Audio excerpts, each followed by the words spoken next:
Do you ever wonder why certain movies are simply a disaster? Are they truly garbage? Or perhaps they are misunderstood? Welcome to the main course of cinematic catastrophe that is Le Crap with your gourmet Chef Bri and Chef Gio.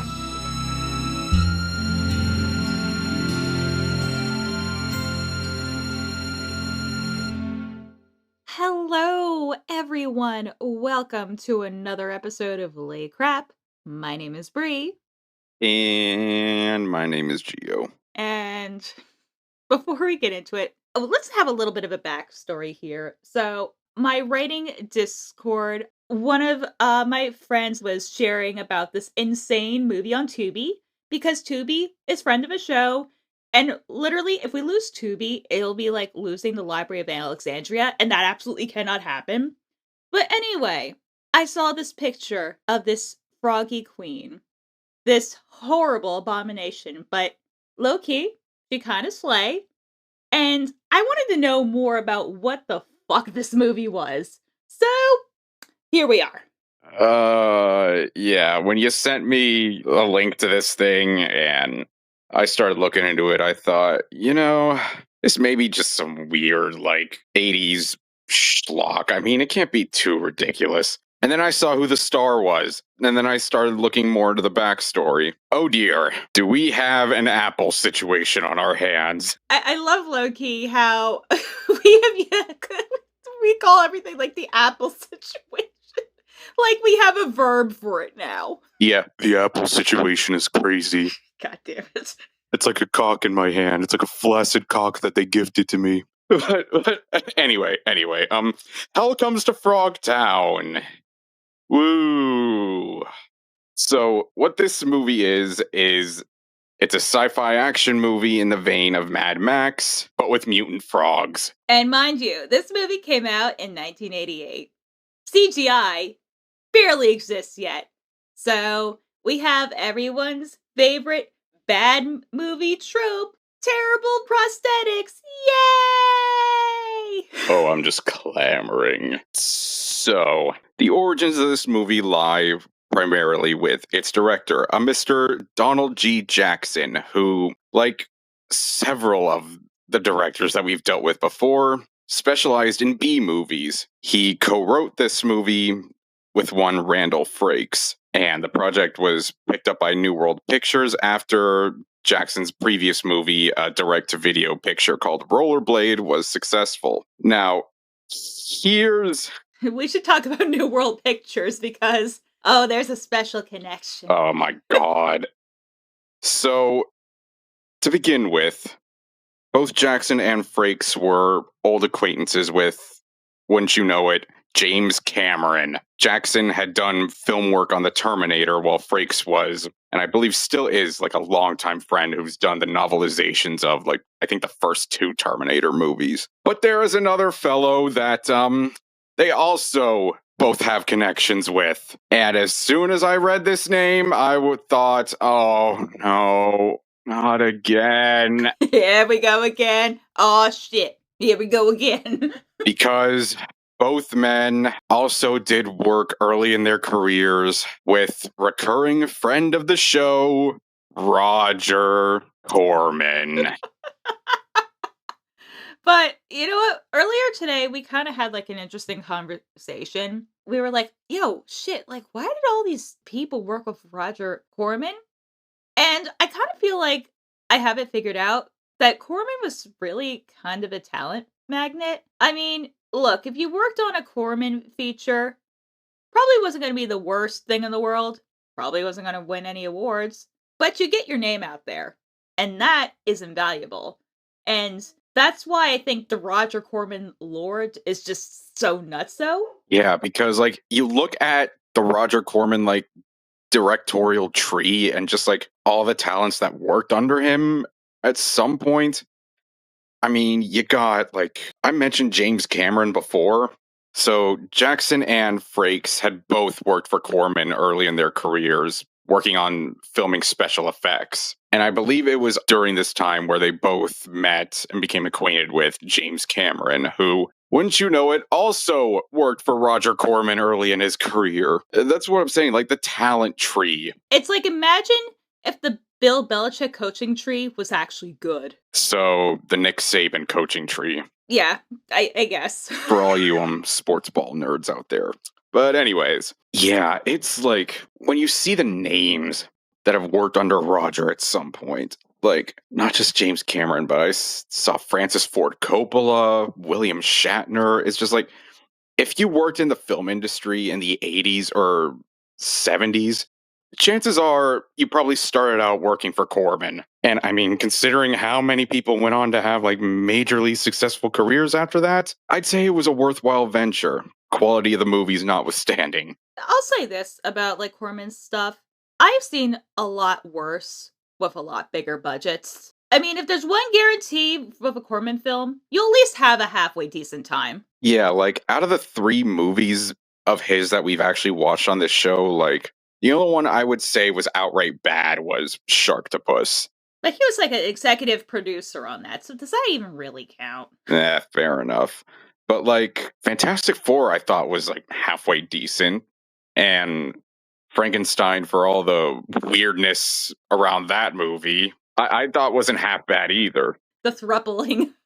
Yeah. It was the quadening. The quadening. Yeah, it started out as a thruple and then it turned into a quad. Oh god, don't even remind me. But yeah, like for as like quirky and weird as a lot of Roger's library is, I wouldn't really call, at least the ones we've seen, I wouldn't really call them bad per se. Yeah, no, I wouldn't either. It's not like one of those things where you start out your career, you end up in a like catastrophic disaster of a project and then you never get any work again. Like clearly it wasn't like that. No, I mean, because, you know, Roger's legacy clearly is still going strong. Yeah, the hundreds of millions that the Avatar movies are still raking in is probably like a testament to that. Yeah, the 2 highest grossing movies of all time. Thanks, Roger. You gave us Blue Cat people. Oh boy. Which, the more I think about it, James Cameron being connected to Corman almost makes too much sense. Like, when you really think about it deep down. Yeah, and going off of that too, without a Roger Corman, there would be no, what was that Coppola movie that came out last year? Oh, Megalopolis. Megalopolis. Which I have a feeling that's going to be a future. That's like a milestone. I know everyone's clowned on it, but... I mean, everyone's clowned on War of the Worlds, too. I just want experience. Oh, boy. But yeah, going back to the movie itself. So, as soon as Jackson signed on for this production, trouble started immediately. I'm going to be making a lot of comparisons to the Apple here, because a lot of the same problems that dogged the Apple haunted this thing's production. Oh, ruh-roh. Mainly because, like Golan, Mr. Jackson was also somebody obsessed with having creative control. Just a beautiful combination in the film industry. Being a megalomaniac and wanting control. So, to begin with, the troubles started right with the movie's budget. So, they originally began with a $150,000 budget, utilizing primarily non-union actors because, Jackson before this had never worked with a major studio before, and all of his projects had gone direct to video. God. But New World reared their heads up, went above his head, and made their own calls, which you will see multiple times during production. So they wanted bigger names attached to this. So the lead actress in this movie is played by one Sandal Bergman, who had already starred in Conan the Barbarian. Now, because they had hired a named actress, they had to switch to using union actors, which ballooned the budget up to $500,000, which by the end of it would conclude around $1 million budget because New World wanted fancy action scenes. Oh, well, this seems like it's gonna go well. Yeah. The next troubling development was when the company decided to bring in a co-director. This man's name was R.J. Kaiser. He had previously done editing work on Godzilla 1985, which was New World's American re-edit of The Return of Godzilla. Yeah, first Roger and now Big G. Like, we're just hitting all my notes today, I guess. I know, this is like your 6 degrees of Kevin Bacon. Now, Jackson, as I said before, was somebody who loved having creative control, and he really wasn't happy about having a co-director, but he figured since this was his first big studio job, it was better to just suck it up and allow it, thinking it would be better for his career in the long run. How it actually turned out was that Jackson ended up butting heads with Kaiser multiple times throughout production, and also had recurring issues with the film's art director, who himself was apparently a personal friend of a New World executive, which was the only reason he even got the position. Are you starting to see a pattern here? Yes, I am, and it concerns me. Now, the reason that they kept butting heads was that both Kaiser and this art director wanted to severely alter and cut scenes in the movie, which both Jackson and Frakes had issue with. This all culminated in Frakes being fired from the movie and Jackson having his role diminished to just filming a few scenes, which you can imagine did not sit well with either of them. Yeah, that's, no, that sounds like a contract violation. And so the final nail in the coffin for this thing was that New World had initially promised a theatrical release, which, for the budget that it had would have been reasonable. But I guess they took one look at the end product and thought, yeah, I think this better go direct to video. Yeah, so just imagine $1 million direct to video movie, especially during that time when VHS is kind of barely a thing, is insane. I mean, to put that in perspective, remember that Rollerblade movie I brought up? Apparently, that movie was considered a success for direct-to-video, and it made, I think, only $1 million in sales.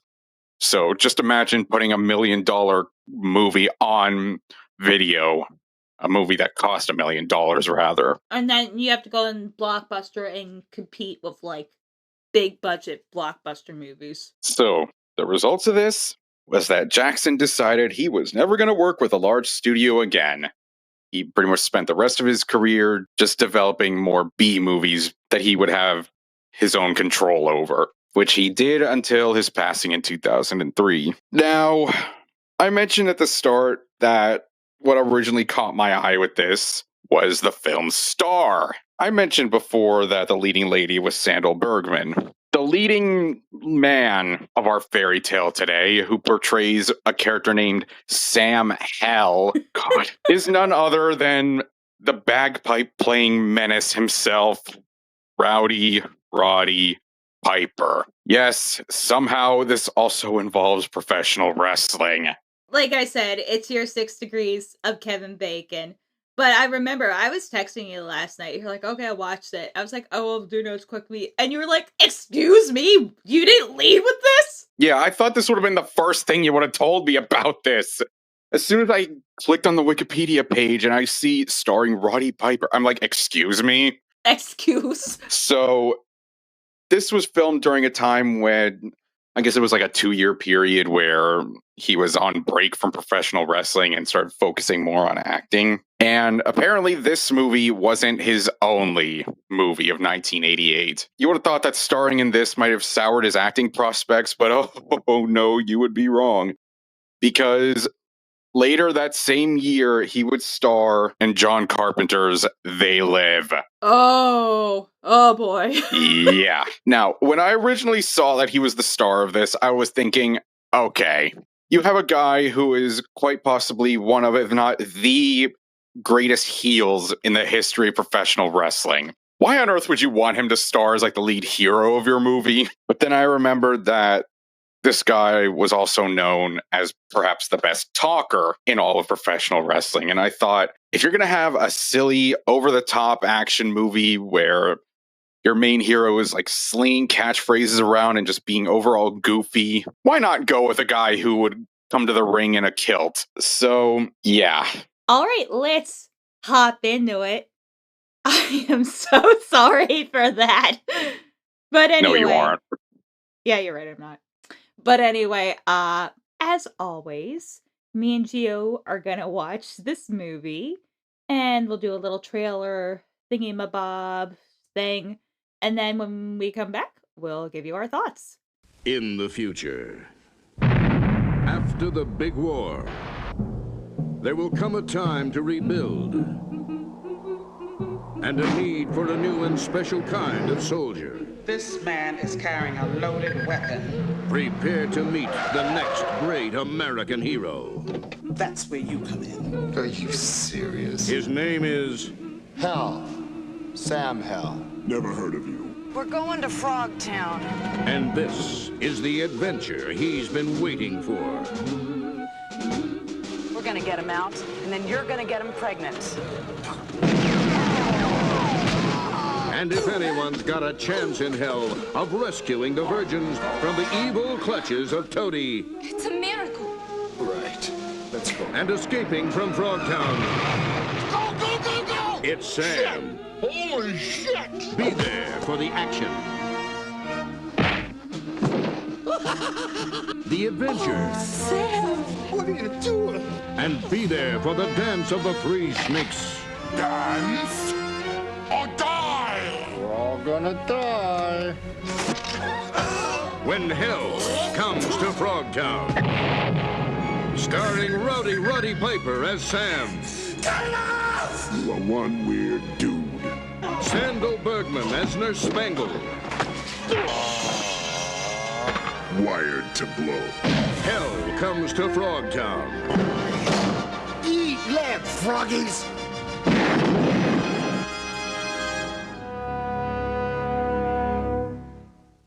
Ribbit, motherfuckers! Rabbit. Oh, okay. So I don't think we're afraid to admit when we're completely wrong about the movie. That movie was fucking great. That was incredible. That was amazing. No, like we have a plan at some point when we watch enough movies, we're gonna make a tier list. Definitely, this is gonna be like in the S tier. It's oh my god. So just to kind of set the stage, like mentally, just so everyone has a good idea what we're gonna talk about going forward. This movie is basically a parody of the original Mad Max movies, but with frogs.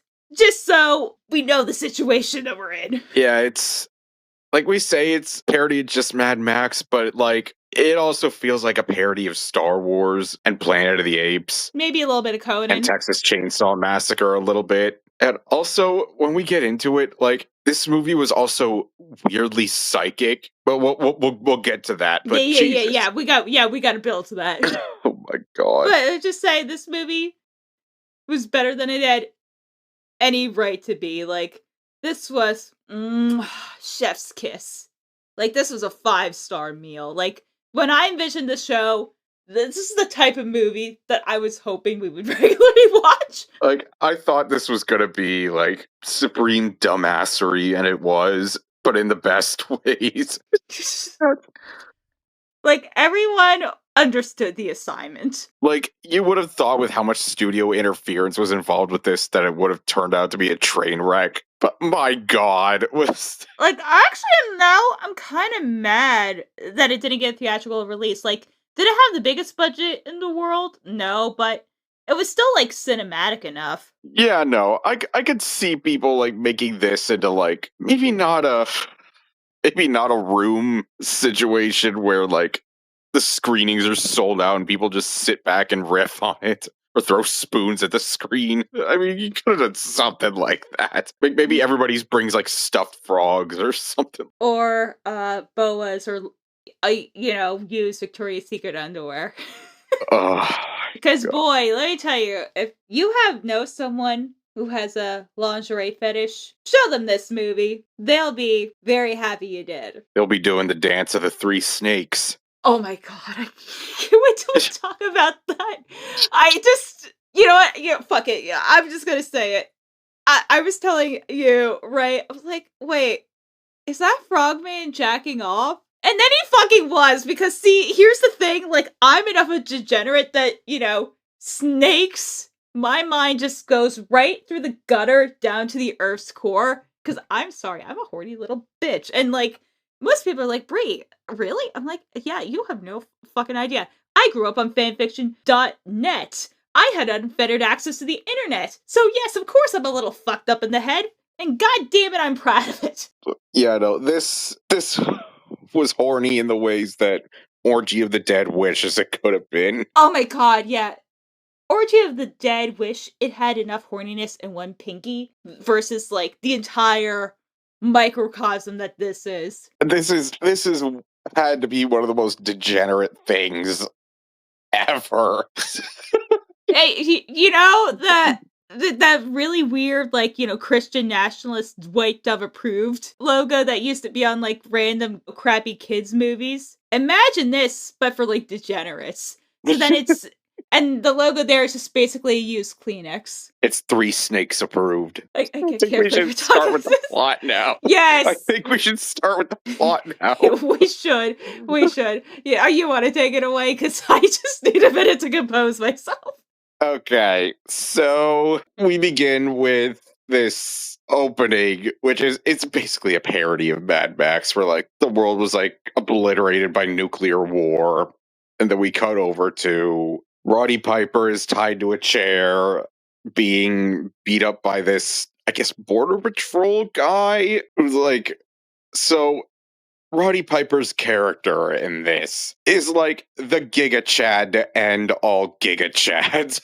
Yeah, he originated the Giga Chad. Like, this dude has apparently knocked up so many women. And apparently in this timeline, that's really like a rare thing because, you know, radiation. He's the Nick Cannon of his time. God damn it. So this, I don't know, medicinal corps, this medical company enlists him because they really need his seed. So, no joke. They are like, damn, you've got a higher sperm count than anyone we've ever encountered. All right, we're wiping your record clean. Whew. It's like, dude could probably be arrested for multiple counts of sexual assault. But then they're like, damn, you've knocked up so many girls. I think we'll just let it slide. Jesus Christ. Oh my god. Oh my god. Is this accurate? Mr. Hellman, I can understand why you're so popular with the ladies. You've left a string of pregnancies everywhere you've been. Is that a fact? You have the highest spermatozoan count we've ever tested. Must have been all that fiber I ate when I was a kid.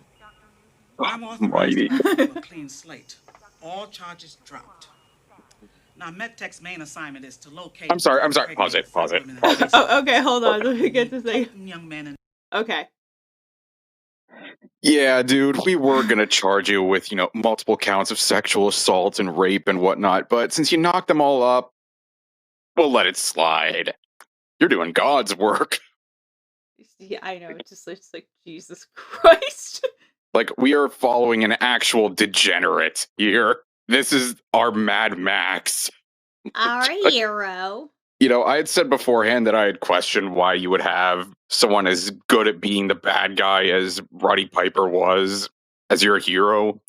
I understand it now. Yeah, in that case, the casting is really spot on. Men who can take care of themselves, who know the territory, who can perform under difficult conditions. Do you feel up to it? Are you serious?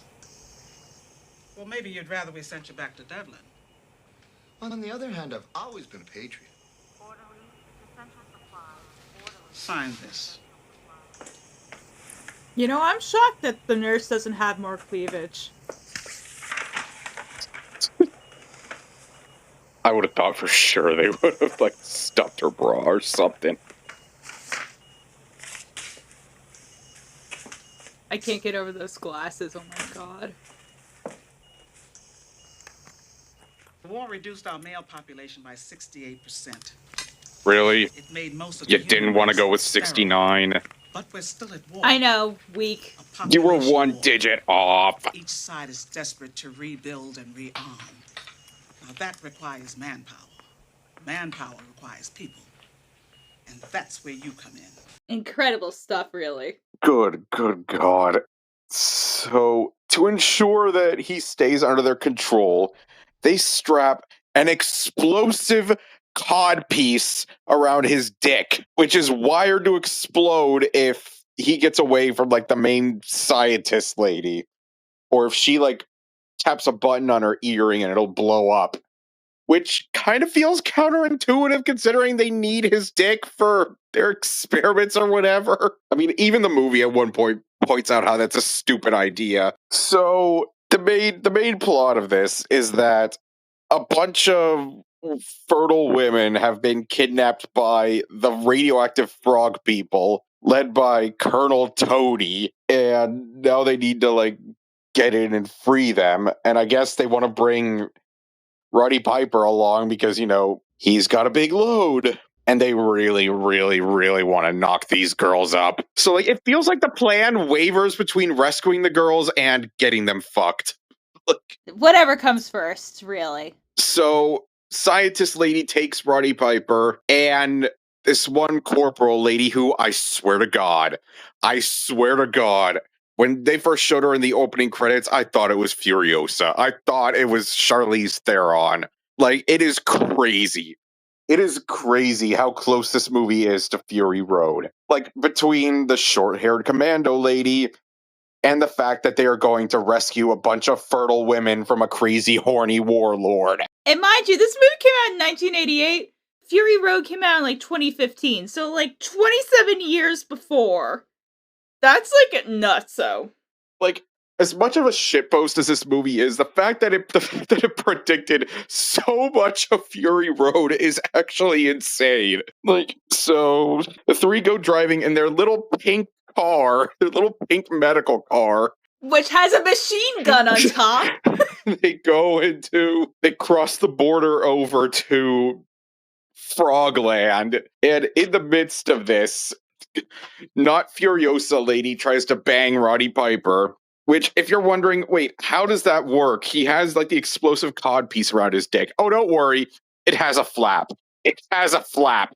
No, she's very much like, we will control that D. We will control that D. Which, by the way, while they're driving, the music. Oh my God, yes. We need to talk about that. You want to give us a little tune? Sure. You want to give us a little sample? Sure.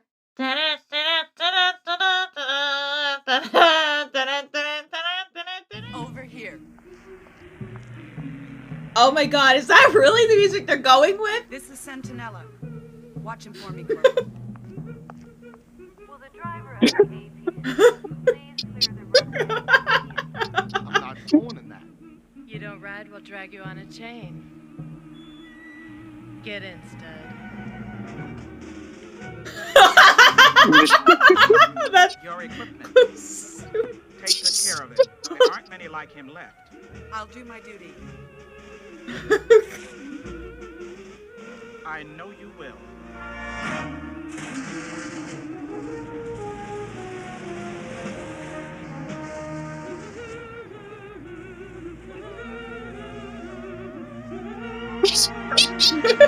Can't. It's stupid. I can't.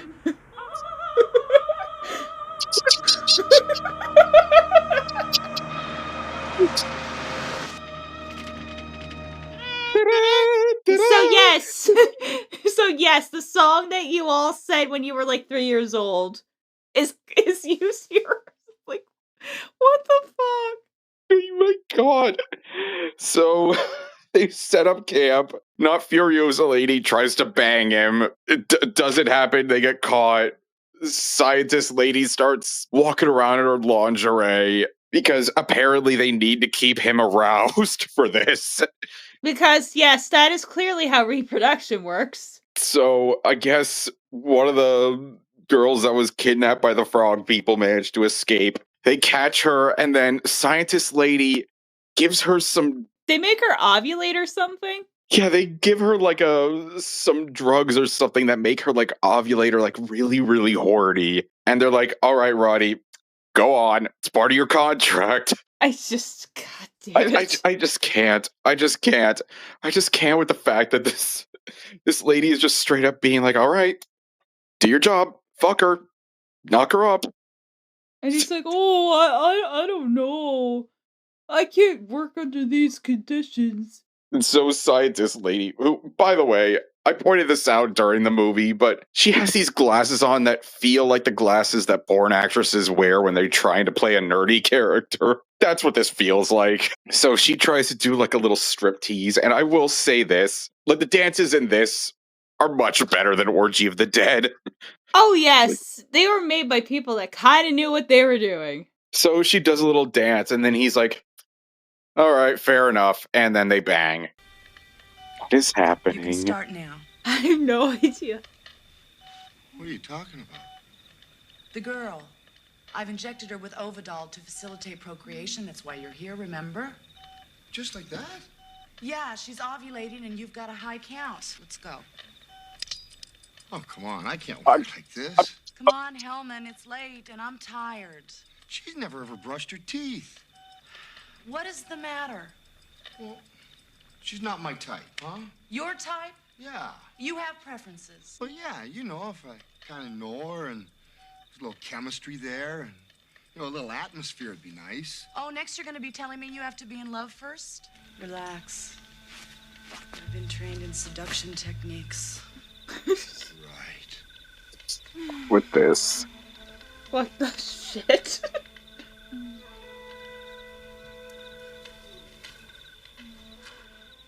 I'm not a machine you can just turn on and off whenever you want to, you know.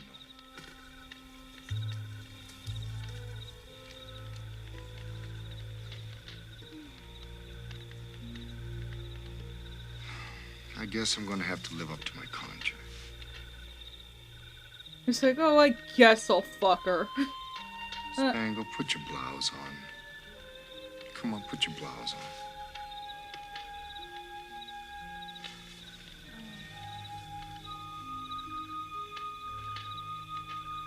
Take your glasses off.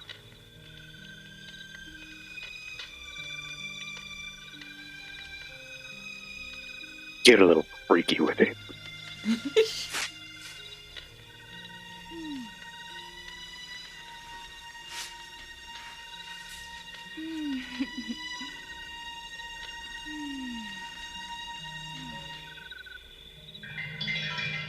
Oh boy. Yeah, look her.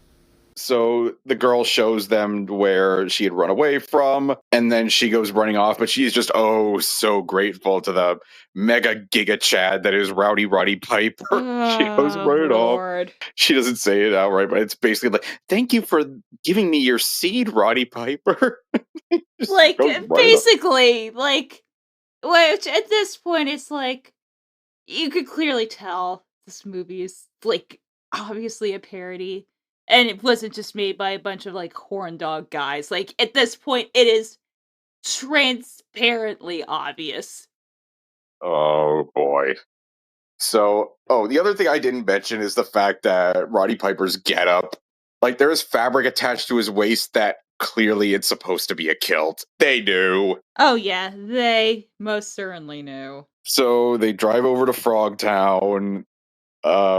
The scientist lady puts on her best slave Leia getup, goes in chains, and she's like, all right, now I'm going to be your prisoner so we can get in and infiltrate. So they go into not Mos Eisley Cantina. This is where it started to feel more like a Star Wars parody than a Mad Max one. And they go inside the bar, and this is where we meet Bri's favorite character. Oh, yes. Yeah, and you know what? Now that I have the context of her, she is my queen now and forever. Like, girl, just slay. And what a queen she is. This is where we finally get our first look at the frog people, and dare I say it, they look more like lizard people. Yeah, they kind of do. I guess partially because, I mean, frogs tend to be smooth, and, you know, with rubber latex, it's kind of, like, hard to do sometimes. Like, sometimes they look like frogs, sometimes they look like newts. It's not really clear. The one really frog-like thing you could see is, like, the throat sack. Like, that was, like, the one really frog-like thing you could see. But other than that, it's like, yeah, they look more like lizard people. Yeah, I mean, some of them have, like, the eye thing, but not all of them. Yeah. So, they go into this bar, they meet this I guess, like, prospector dude who's old friends with Roddy Piper, who's like selling uranium to the frog people or something like that. And then we meet Bri's favorite character, who's like the frog lady doing all these lap dances. Apparently, she's like a double agent trying to like overthrow Toady. Yeah, like she's full ass in burlesque. And so then they try to sell off scientist lady to this guy this guy wearing a fucking turban. This frog guy in his giant ass like Shriner turban. It looks so ridiculous. Oh my god. And he has on what I think they're supposed to be like steampunk goggles, but it looks like he has duct tape over his eyes. It really, really does. So they try to sell her off, and this other frog guy with like an eye patch walks in, and he's like, "No, I want to take her. I'm shutting this shit down. I'm taking her." So they knock out Roddy Piper. They take the scientist girl in. Not Furiosa is just waiting outside, just chilling in the... Yeah, like she has her cigarette and she's like, "Look, honey, I'm on my cigarette break. Leave me be." She's just sitting outside. So Roddy wakes up. Frog lady is there, and like pretty much every other woman in this universe, she really wants to fuck Roddy Piper. It's like, oh yeah, your wait, you know the one thing we didn't mention? Her first line of dialogue when she meets him is, "I love you." I love you. What the fuck? She's under attack. A handmaiden to the harem in Toadie's palace. I love you is the code phrase. I mean, everything's going to plan. Yeah, which was apparently the code word to let them know that, yeah, everything's going according to plan. So Sure, some kind of plan. yeah, whatever the fuck plan they had, it doesn't matter. It literally doesn't matter. So she's like, "Yeah, they kidnapped her. Well, I'll show you the way, but first you gotta fuck me." Like, she really wants to bang him. And then, oh my god, we have to talk about what happens next. Like, so she's all on top of him, right? And then he's like, "Yo, yo." Oh, like, oh, okay. Under one condition. Gio, do you want to say what that condition is? Yeah, you gotta put this on. You gotta put this on. It's extra freaky. So she has to put a big burlap sack over her head. Sam, I knew it would be great. Wait a minute. Just what the fuck? Anything, Sam. Put this on. Like, it's not just me. Oh my god! God! Just a little kink of mine.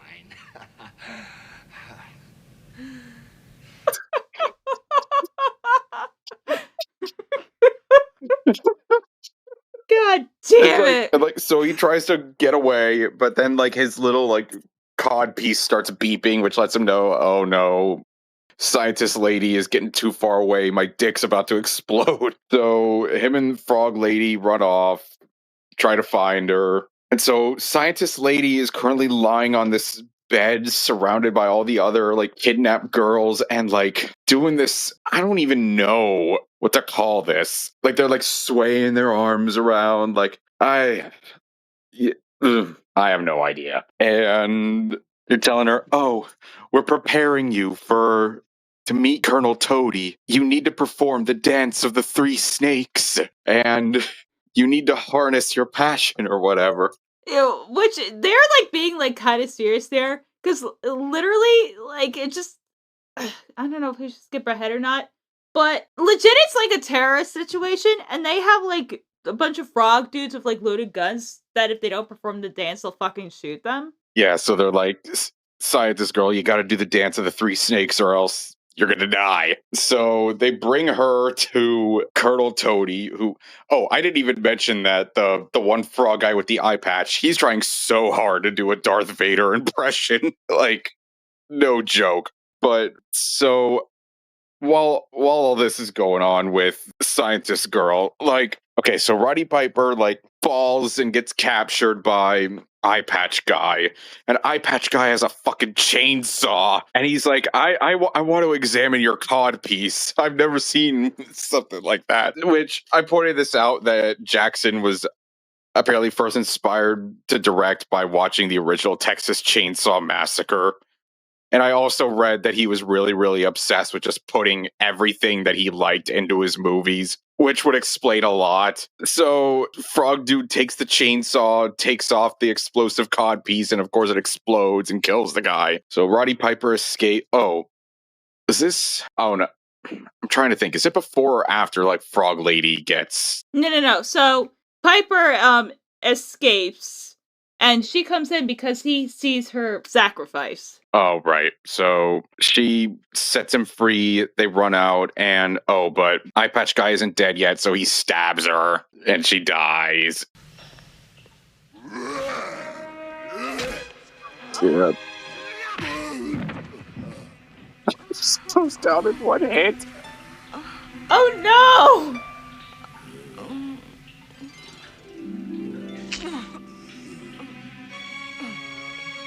Loaded bastard.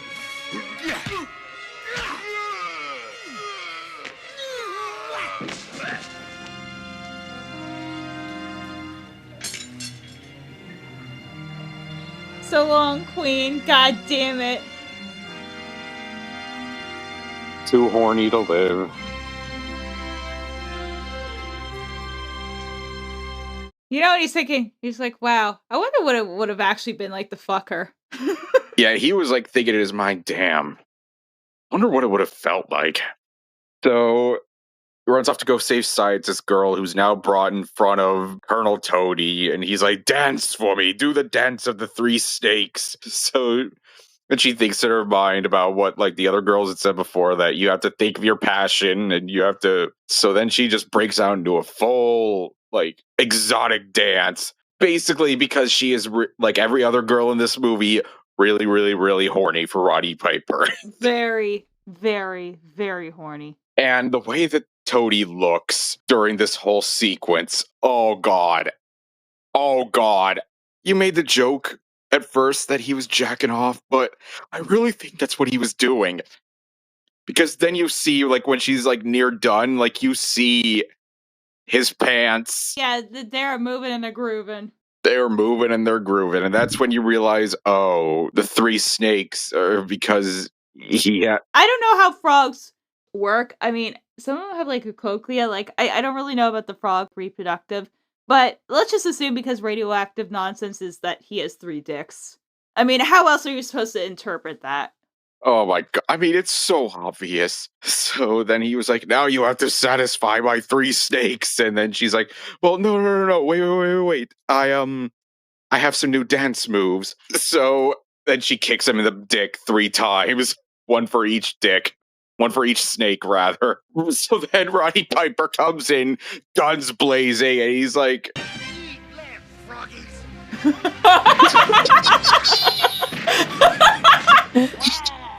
And then just unloads on like all the frog people. Which, by the way, they have like a derogatory term for the frog people. They call them greeners. Which is like, oh, really? But it's like, really? And most of the frogs in this movie aren't even green. Like, most of them are like brown. Unless it's like because of the lighting, but most of them don't even look green. Like, you couldn't have come up with like something like, I don't know, Croaker or Hopper or Frogger. Oh, wait, no, not Frogger. Never mind. But anyway, so they break all the girls out. Toady chases after them. Oh, I guess Prospector Dude shows up, saves them, but then gets like shot or like wounded at some point. So they all run out to the Pink Mobile, get in a firefight. Prospector Dude comes out, he's wounded. They all make their escape. So then Toady and like a couple of his toadies, they get their own little souped up vehicle and go chase it after. And that's when I'm like, oh my god, we're gonna get the Mad Max road battle here, aren't we? And honestly, did not disappoint. Oh god, is this where we get the Mad Max road battle? Please tell me yes. And they did the Star Wars, like, swipe transition. Brilliant. Something's coming up fast behind us. And it's bad.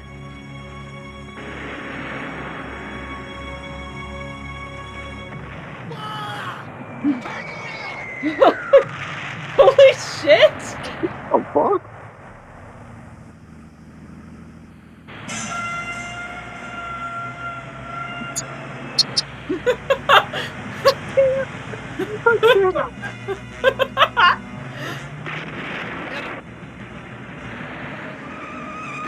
Well, this ain't the war, boys.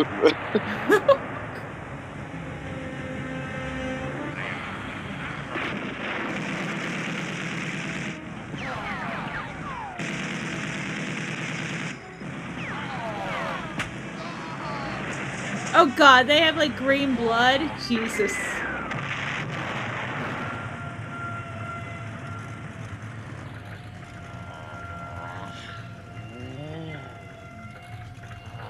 I just noticed his medallion's the freaking Mitsubishi logo. Oh my god.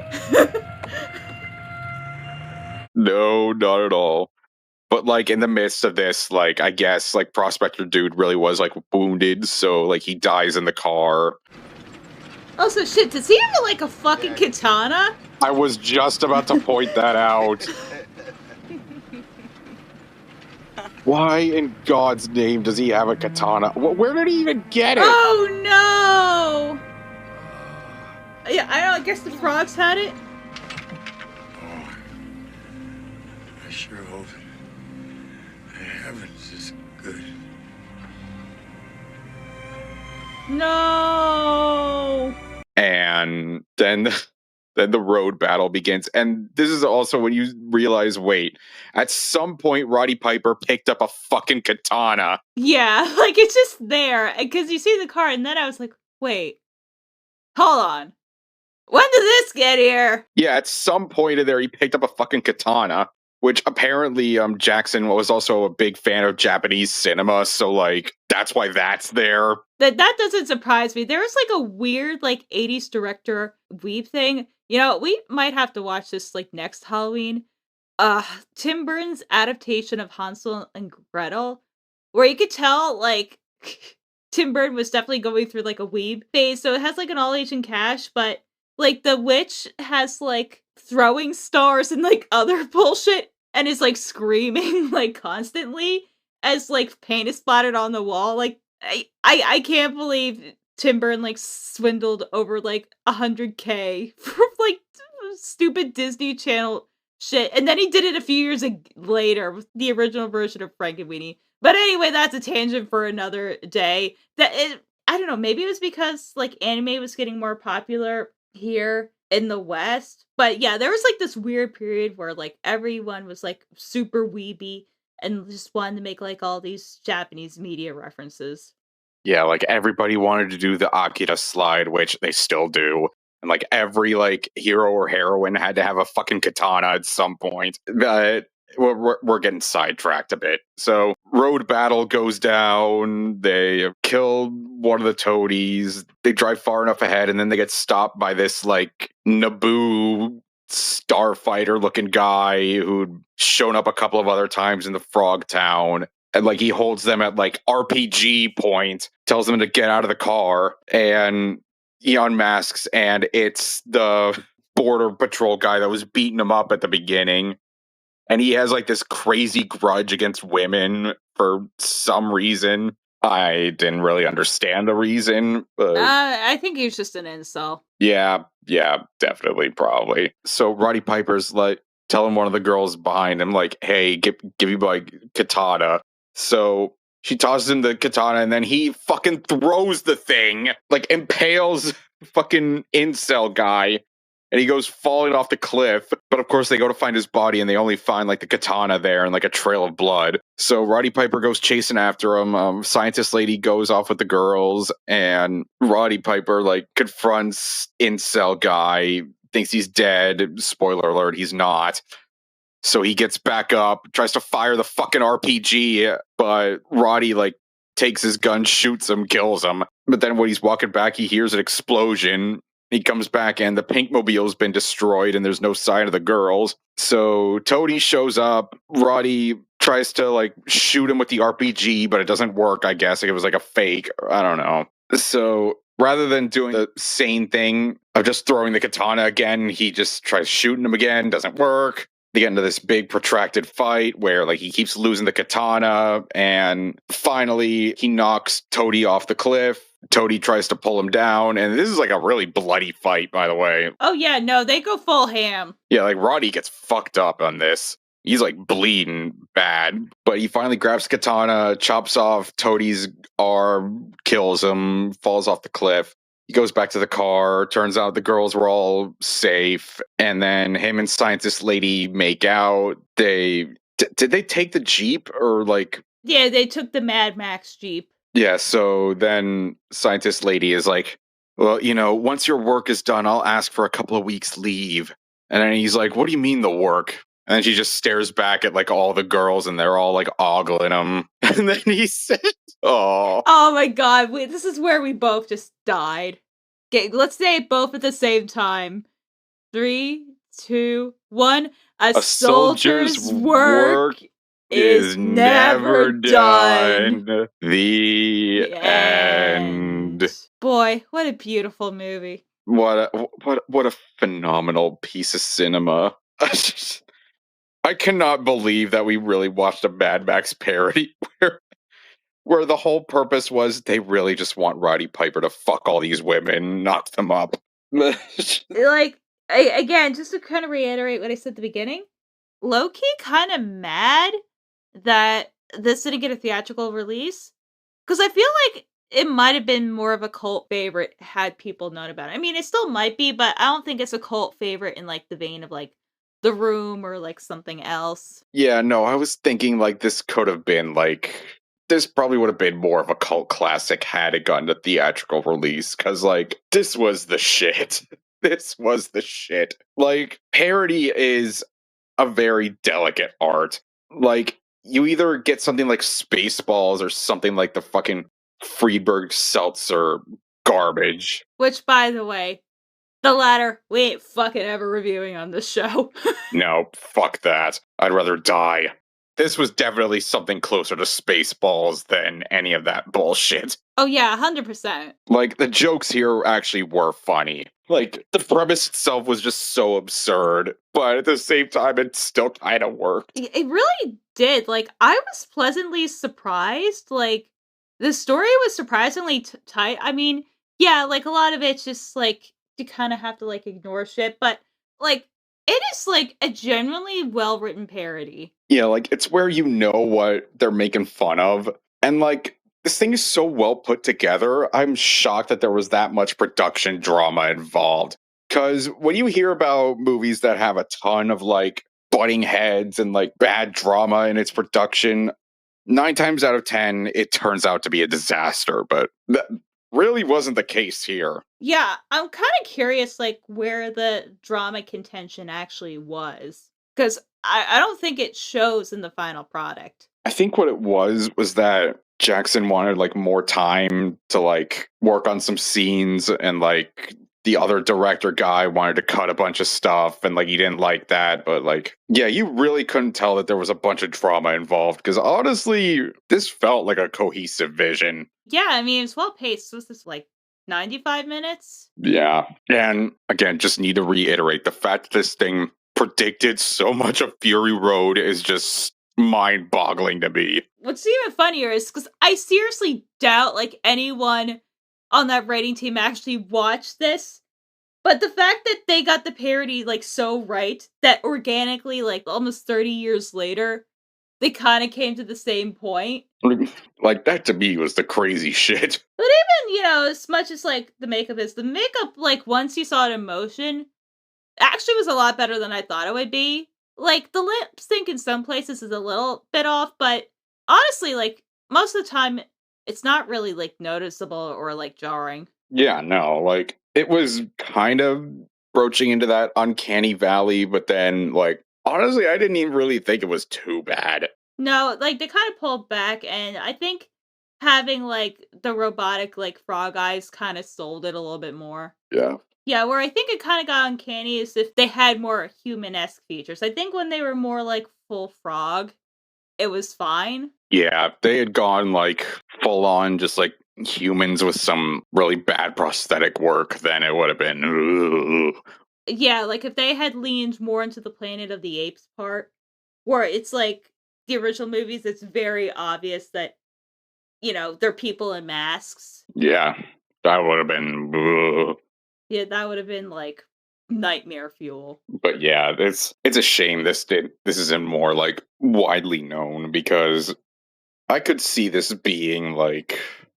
I mean, I don't even think like riff tracks ever touched this or Mystery Science Theater. I don't. Because this movie is only a couple of years old when MSK, like the original run, was airing, and they try to keep stuff that's in like the public domain. But yeah, I'm kind of shocked Riff Tracks didn't cover it. Let me see if they did. Yeah, I think as of 2021. Yeah, no, I don't think they ever did. Like, honestly, that's shocking. Like, this feels like something that would be, like, right up their alley. But, like, the most you could say about its notoriety was that there was an episode of Family Guy whose title was, like, a parody of this movie's. So, at the very least, you could say that Seth MacFarlane knows of it, which is kind of terrifying. Oh, he 1,000% knows it. Like, he probably regularly watched it as a kid.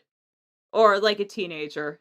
Because I guess, he would have been a teenager in 1988. But I mean, yeah, and again, having Roddy Piper as the lead absolutely sold like the sleaziness. Like I said at the beginning, like I don't know why you would make your action hero played by like probably the most famous wrestling heel in history, but like once you saw that this guy was basically a sleazeball horn dog, you saw his facial mannerisms, then you're like, oh yeah, they got it spot on.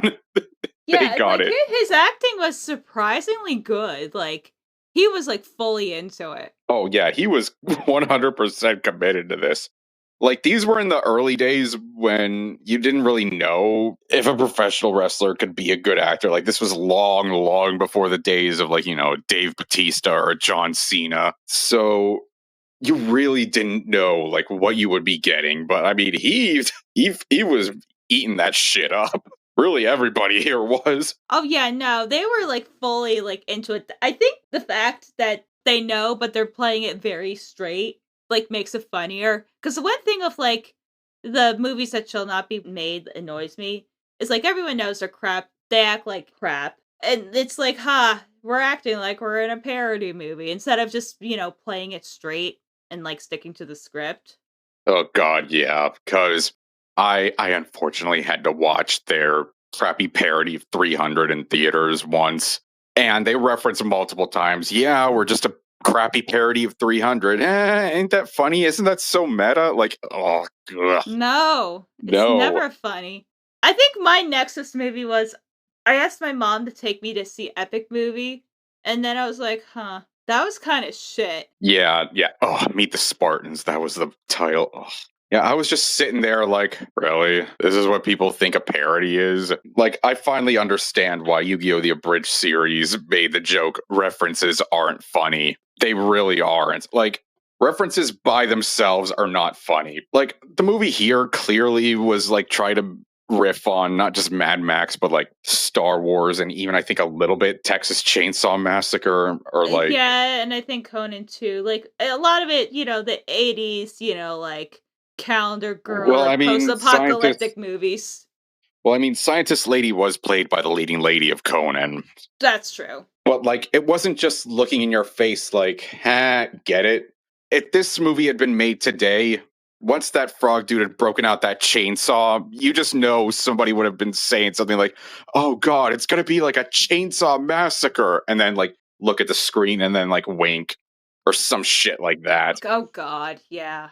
Jesus, yeah, no. Because so many parodies these days are just like that, just not subtle at all. No, like, honestly, like, the Freebird Seltzer movies were a prelude to, like, bad YouTube humor. It's like shit like this and like Spaceballs. It's a lost art. Oh my God, I cannot believe that Spaceballs 2 was actually happening. I know, but I'm like conflicted because there's no John Candy and no Joan Rivers. And it's like, would people nowadays even remember what Spaceballs was? No, it's just very, like, elder millennial, younger Gen X coded. But yeah, anyway, the art of the parody movie honestly feels dead because people these days don't even really know what satire is. No, and if you try to do satire on like Twitter or whatever, you usually get sent death threats and or are doxxed. Yeah, and it's not helped by the fact that people could say some of the most offensive and dumb shit and then be like, "Oh no, I was just making a joke." It was It's just a like joke, nobody knows guys. what.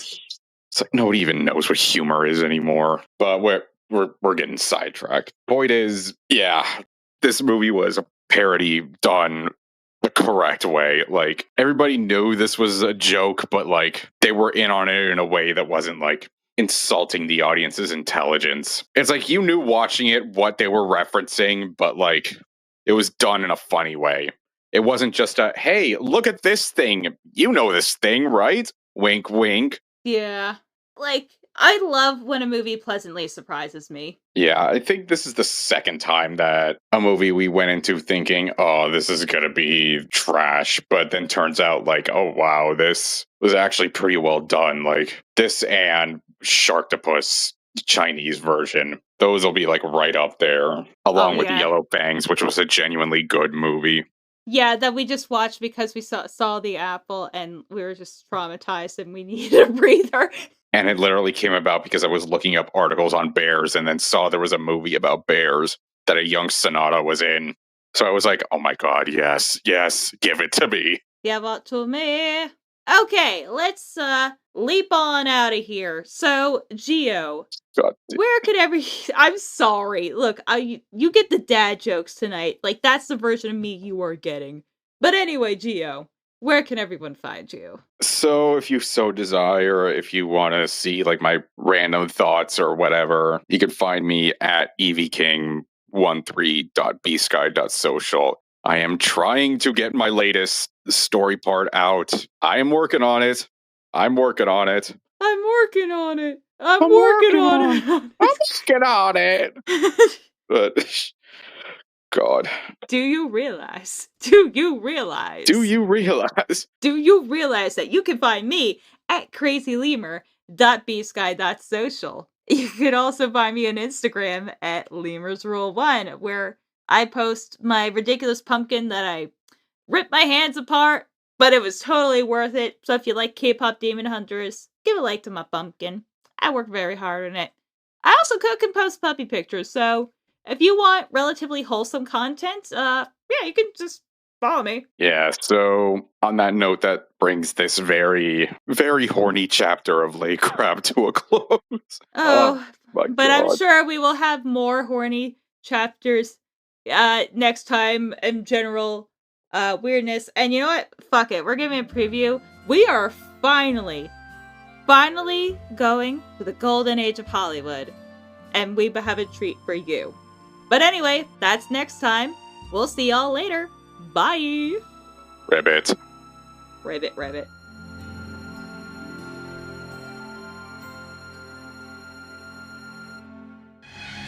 No. No.